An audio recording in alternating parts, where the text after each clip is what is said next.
अरे prime minister ही बनाना था तो यार किसी पान बेचने वाले को बना दिया होता, कम से कम पूछ के तो चूना लगाता। इस आदमी ने तो बिना पूछे हुए पूरे देश को चूना लगा दिया।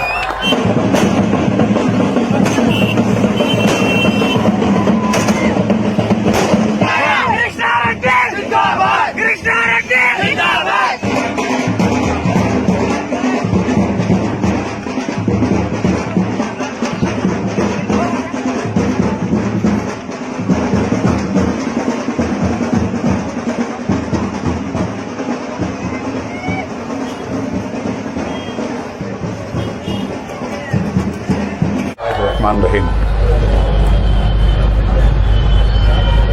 सदर इजलास स्टेज पे तशरीफ फरमा हमारे इस इलाके के शानदार कैंडिडेट जनाब कृष्णा रेड्डी साहब और इसी से मुत्तसिल नॉर्थ गुलबर्गा के कैंडिडेट हमारे बहादुर साथी जनाब नासिर उस्ताद साहब, पुरवकार गुफ्तगू के मालिक हजरत मौलाना वकार साहब, बिरादरम जफर भाई जिला वर्किंग सदर, अजीजम समीर बागबान youth president of Janata Dal secular, Gulbarga की तारीखी सरजमीन पर रहने बसने वाले बुजुर्गों, हम साथियों, नौजवान दोस्तों, वतन की जो हालत सुनाने लगेंगे, वतन की जो हालत सुनाने लगेंगे तो पत्थर भी आंसू बहाने लगेंगे। और अगर भीड़ में खो गई आदमियत उसे ढूंढने में जमाने लगेंगे।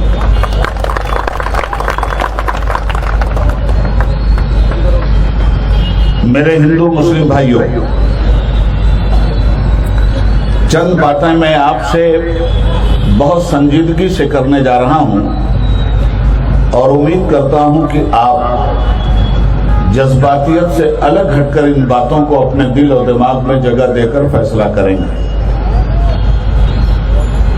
हमारा मुल्क, जिसे हिंदुस्तान भी कहते हैं और भारत भी,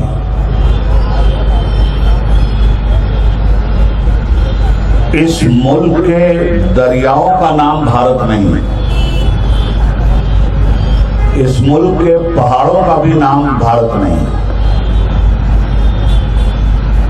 इस मुल्क के दरियाओं, समंदर के किनारे और पहाड़ों के बीच रहने और बसने वाले हिंदुस्तानियों का नाम हिंदुस्तान है और हिंदुस्तानियों का नाम भारत है और यही भारतीय है। कश्मीर से लेकर कन्याकुमारी तक इंटरनेशनल सीनियरों में जो नक्शा उभर कर आता है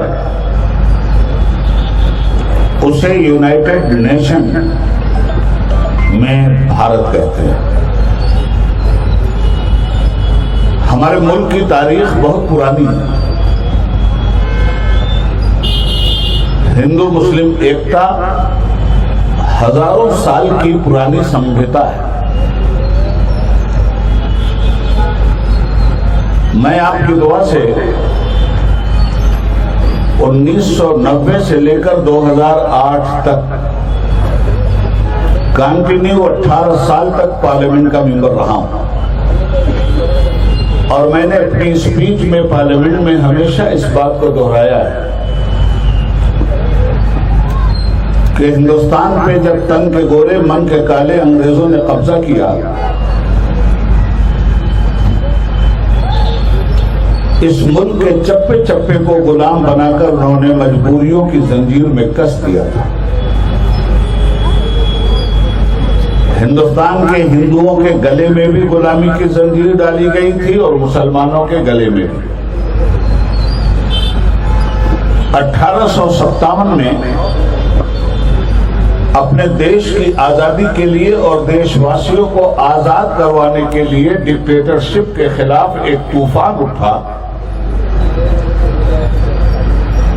उस तूफान को हमारे मुल्क के पढ़े लिखे लोगों ने भी बदकिस्मती से गदर का नाम दिया। हिंदुस्तान को आजाद करवाने के लिए 1857 में जो स्वतंत्रता सेनानी हिंदू मुस्लिम की शक्ल में खड़े हुए, वो गदर करने वाले लोग नहीं थे, इसलिए उसे गदर भी नहीं कहा जा सकता। वो इनकलाब लाने वाले लोग थे और वो इनकलाब था जो वक्ती तौर पर फेल हुआ, मगर उन इनकलाबियों ने अपनी गर्दन कटवाकर 1947 में उनके खून ने इस देश को आजाद किया, उनके खून ने इस देश के हिंदुओं को आजाद किया, इस देश के मुसलमानों को आजाद किया। इलेक्शन में सिलेक्शन करने से पहले आपको अपने मुल्क के इतिहास को समझना होगा। आगे बढ़ते हैं।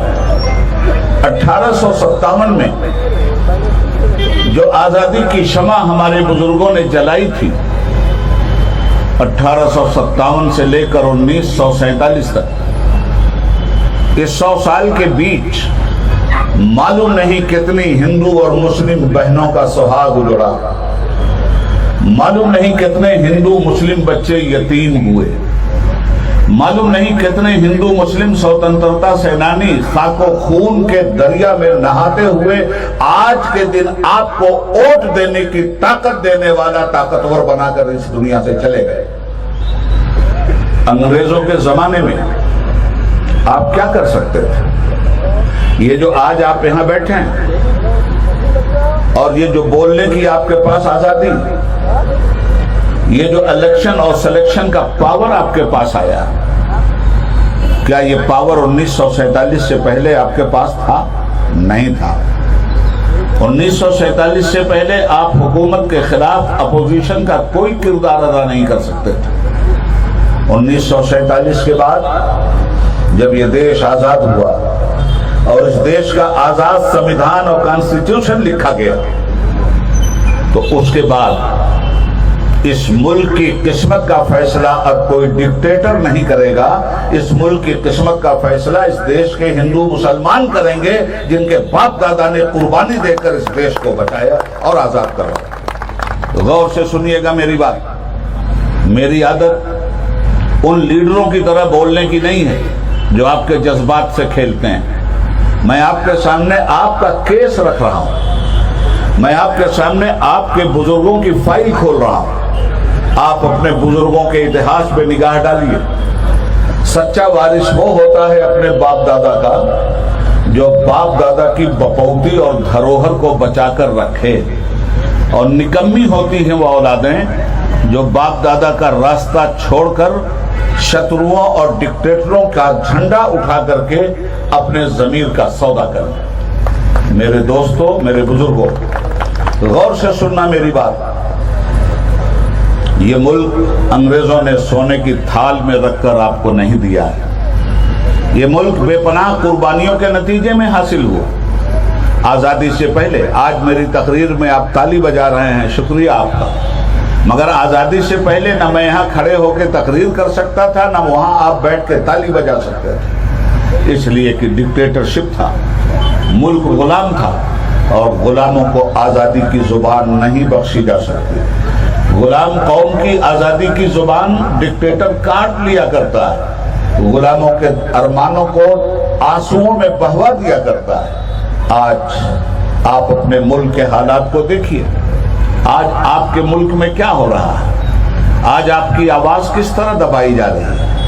आज आपको फैसला करने में कितनी दुश्वारियां आ रही हैं। वो तन के गोरे मन के काले अंग्रेज तो चले गए, मगर अंग्रेजों ने इस देश को गुलामी की मानसिकता देने के लिए सफेद अंग्रेज गया, काली औलादें इस मुल्क में पैदा करके जो हिजाब के मसले पे मसला उठा रही हैं, जो इस देश के लोगों की आजादी पे कदर लगा रही हैं। मैं बीजेपी के बारे में साफ तौर पे कहता हूं, ये सफेद अंग्रेजों की वो काली सोच है जिस काली सोच के नतीजे में आज पूरे हिंदुस्तान के आजाद भारतीयों की आजादी दांव पे लग गई है। आज आपको फैसला करना है। ये स्टेज पे बैठे हुए जितने भी नेता, चाहे वो प्राइम मिनिस्टर हो कि होम मिनिस्टर, चीफ मिनिस्टर हो या कोई और, या पार्टी का कोई लीडर, स्टेज पे बैठने वाले दोस्तों फैसला नहीं करते। ये तो इस चौकी पे बैठे हैं और आप इस कुर्सी पे बैठे भी हैं, जमीन पे मैं आपको खड़ा हुआ देखता भी हूं, मैं सलाम करता हूं आपको। मगर याद रखिएगा, इस देश के संविधान ने पावर इन नेताओं को नहीं दिया है। इस देश के संविधान ने पावर जनता को दिया है। ये लाख चौकी पर बैठे हैं, इनकी हैसियत सिर्फ चौकीदार की है, और आप लाख जमीन पे रहें, आपकी हैसियत जमींदार की है, और जमींदार तय करेगा कि उसका चौकीदार कैसा होना चाहिए। अब हर पार्टी आपके पास चौकीदारी की भीख मांग रही है, चौकीदारी की सर्विस मांग रही है, चौकीदारी की नौकरी मांग रही है। कितने दिन के लिए? 5 साल के लिए। इस देश का संविधान बनाने वालों को सलाम। उन्होंने इस देश के आजाद हिंदुओं और मुसलमानों से अपने राइट में लिख दिया कि तुम लोग परमानेंट कभी किसी को चौकीदार मत बनाना, तुम सिर्फ 5 साल के लिए चौकीदार बनाओ है जमीन के जमींदारों। और 5 साल में देखो कि जो तुम्हारा चौकीदार तुमसे वादा करके तुम्हारी सर्विस में आया है, ये चौकीदार ईमानदारी से चौकीदारी कर रहा है या नहीं कर रहा है। अगर तुम्हारे चौकीदार ने 5 साल में ईमानदारी से चौकीदारी की है और दोबारा तुम्हारे पास वो रिक्वेस्ट लेके आता है, तो ऐसे ईमानदार चौकीदार को दोबारा तुम्हें फिर मौका देना चाहिए। और अगर तुम्हारे चौकीदार ने तुमसे किए हुए वादे फरामोश कर दिए, तुम्हारा चौकीदार भ्रष्ट है, तुम्हारा चौकीदार चोर है, तो ऐसी सूरत में 5 साल के बाद तुम अपने पावर का फिर से इस्तेमाल करो कि पहली बार गलती हो गई थी, अब की मर्तबा गलती नहीं करेंगे। इस चोर और बेईमान चौकीदार को जो एमएलए और एमपी बना हुआ फिरता है, इसी गुलबर्गा के किसी वीराने में गीदड़ की तरह भगा देंगे, और हम अपना चौकीदार वो चुनेंगे जो चौकीदार हिंदू मुस्लिम एकता का चौकीदार हो, जो चौकीदार हिंदुस्तान की इज्जत की चौकीदारी करे, जो चौकीदार आपस में मोहब्बत की का बखान दुनिया के सामने रखे। हमें ऐसे चौकीदार की जरूरत है। ये चौकीदार नहीं बनते, चौकीदार होने के बाद फिर ये आपको गुलाम बनाने लगते हैं। इसलिए आपको ऐसा ही चौकीदार चुनना चाहिए, जो चौकीदार आपको राम के नाम पे धोखा ना दे, बल्कि सही मानों में वो कृष्णा हो, और कृष्णा को वोट देकर के पूरी ताकत से आप जिम्मेदारी से जितवा दें।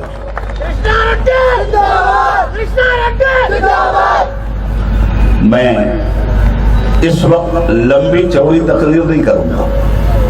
ये छोटी सी मिसाल देकर के मैंने आपको बताया है कि आप अपने वोट को बर्बाद मत कीजिएगा। आपको अगर इस देश में नफरत पसंद है तो हमें वोट मत दीजिए आप। और अगर आपको इस देश में हिंदुस्तान के हिंदू मुस्लिम की एकता और मोहब्बत पसंद है तो हमारे अलावा किसी को वोट मत दीजिए। जनता दल को वोट देकर के पूरी ताकत से जितवाइए। मेरे भाई, एक आखिरी बात कह दूं आपसे और उसको समझिए। ये वोट है क्या, इस ताकत को लोगों ने समझा नहीं। जिस दिन अपने वोट की ताकत को समझ लेंगे, उस दिन पूरी दुनिया को अपने दरवाजे पे झुकने के लिए मजबूर कर देंगे। आपके वोट से क्या होता है? ये जो आज बीजेपी आई है और जो कुछ तांडव मचा रही है पूरे देश में, ऐसा लगता है कि सिर्फ अपोजिशन के लोगों, आखिर सिर्फ अपोजिशन के लोगों के पास ईडी क्यों भेजी जा रही है? सिर्फ अपोजिशन ही के लोगों के पास सीबीआई क्यों भेजी जा रही है? जो हुकूमत में रह के चोरी कर रहे हैं वो चोर क्यों नहीं पकड़े जा रहे हैं? ये अडानी जैसे चोर को क्यों नहीं पकड़ा जा रहा? और अडानी के पीछे जो चोर छुपा हुआ है उस चोर को चौकीदारी क्यों दी जा रही है? ये बड़ा उभरता हुआ सवाल है। गलती वोटरों ने की थी, जो ऐसे डिक्टेटर और चोर लोगों को ला करके इन्होंने समाज के सीने पे मुसल्लत कर दिया। मैं नहीं मानता कि इन नेताओं ने कोई गलती की थी। ये गलती आप जैसे जमींदारों ने किया था। अपनी जमींदारी ऐसे बेईमानों के हाथ में आपने दे दी, जिन बेईमानों ने आपके अच्छे भले खेत को बंजर बना करके उसमें कांटे बो दिए। आपको अपनी सेकुलरिज्म की सरजमीन अगर बचानी है तो आपसे मैं बहुत साफ बात कह के जाना चाहता हूं कि आप अपने वोट की कीमत को पहचानिए। कितनी बड़ी गलती किया है इस मुल्क ने 2014 में। ये आज एडवाणी को लोग अडानी को कोस रहे हैं। आज लोग मुल्क के prime minister mister Narendra Modi को कोस रहे हैं। ये किसने नरेंद्र मोदी को प्राइम मिनिस्टर बनाया? आपने बनाया, आपके वोट ने बनाया। हाँ, एक मर्तबा धोखे में आप आ गए। वो धोखा क्या था? हमारे प्राइम मिनिस्टर को जो सबसे बड़ी दुश्मनी है वो सच्चाई से है, और हमारे प्राइम मिनिस्टर की जो सबसे बड़ी मोहब्बत है वो झूठ बोलने से है। अगर गिनीज बुक में हिंदुस्तान में किसी झूठे का नाम आ सकता हो तो सिर्फ इस मुल्क का इस दौर का प्राइम मिनिस्टर नरेंद्र मोदी है। इससे बड़ा झूठा इस देश की धरती ने पैदा ही नहीं किया। हाँ, मगर ऐसा भी नहीं है कि ये आदमी हमेशा झूठ बोला। नहीं, मैं ईमानदारी से काम लूंगा। इस आदमी ने एक मर्तबा सच भी बोला है, और उसी सच पे आप कुर्बान हो गए थे। उसी सच से आप धोखा खा गए थे। वो सच क्या था? 2014 में श्रीमान ने कहा था, भाइयों बहनों, मैं चाय बेचने वाला। यही एक सच ये आदमी बोला है 9 साल में। याद है या भूल गए? आप भी कुछ बोल दो। याद है? एक सच 2014 में, भाइयों बहनों, मैं चाय बेचने वाला। तो आप इस मुल्क का हिंदू मुसलमान बड़े नरम दिल का है भाई।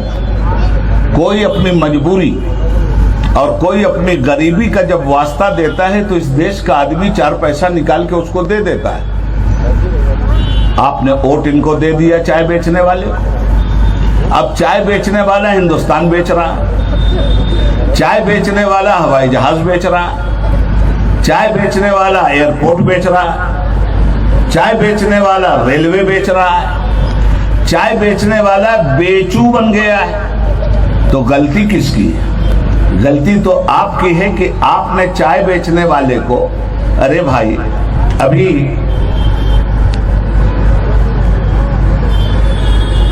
ठीक है समझदारी हमारे पास।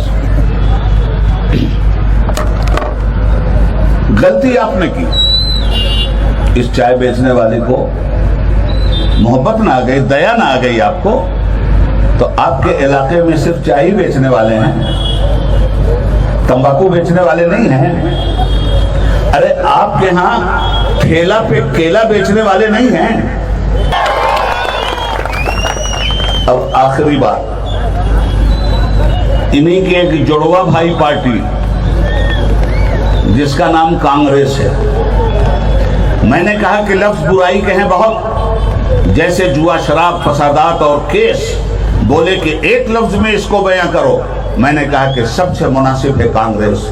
आज ये देश जो बर्बाद हो रहा है और बीजेपी जो आपके सर पे आके बैठ गई है, उसका कोई दूसरा जिम्मेदार नहीं है, सिर्फ कांग्रेस जिम्मेदार है। कांग्रेस की जिम्मेदारी से बचिए और पूरी ताकत के साथ हमारे भाई कृष्णा रेड्डी को वोट देकर शानदार जीत दिलवाइए। थैंक यू, शुक्रिया। हिंदुस्तान जिंदाबाद।